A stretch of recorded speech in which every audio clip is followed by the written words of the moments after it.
Bukas daw ang Department of Justice na pakinggan ang pahayag ng suspect na nagsabing patay na umano ang 34 na nawawalang sabungero. Para sa detalye, nasa linya si Camille Samonte. Camille, ano raw ba yung eksaktong naging pahayag nitong si alias Totoy?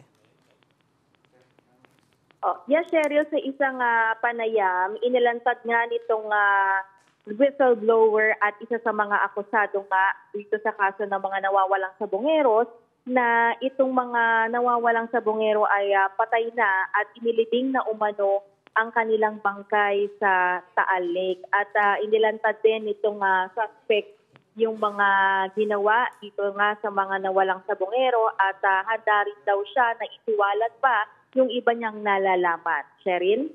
Pero sa tingin ba ng DOJ, posible nga talagang yung pahayag nitong si alias Totoy na pinatay at tinilibing nga sa lawa ng Taal ang mga biktima ay talagang kapani-paniwala?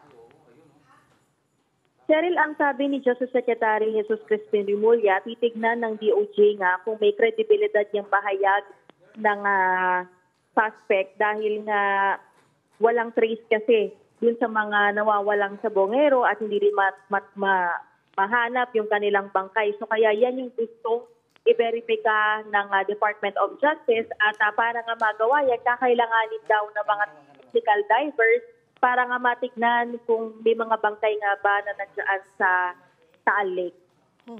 Okay, balikan lamang natin, give us a little background, Camille. Bakit ngayon nagsasalita itong security guard na ito na si alias Totoy?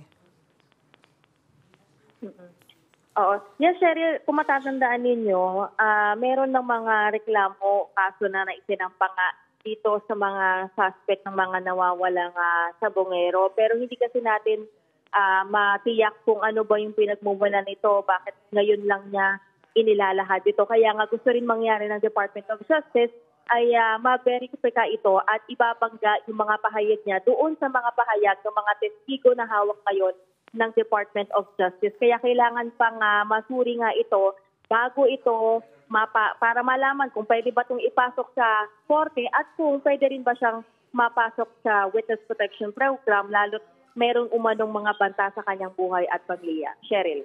Maraming salamat, Camille Samonte.